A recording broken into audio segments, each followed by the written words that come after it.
Number 7، ہاتھوں اور پیروں کو دھوتے وقت انگلیوں کا بائیں ہاتھ کی انگلیوں سے خلال کرنا۔ نمبر 8، جو اعضاء وضو میں دھوئے جاتے ہیں ان میں سے ہر ایک عضو کو 3 مرتبہ دھونا۔ نمبر 9، ایک مرتبہ پورے سر کا مسح کرنا۔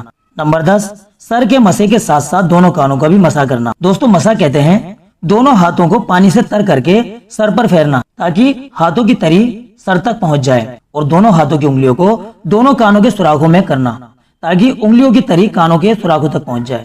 نمبر 11، وضو کے تمام اعضاء یعنی ہاتھ پاؤں وغیرہ کو پے در پہ دھونا، یعنی ایک عضو کو دھونے کے بعد اس کے سوکھنے سے پہلے دوسرے عضو کو دھو لینا۔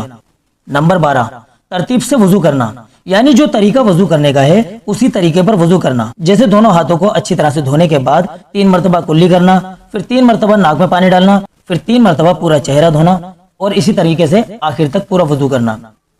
نمبر 13، دوستو جب وضو سے فارغ ہو جائیں تو وضو کے بعد کی دعا پڑھنا۔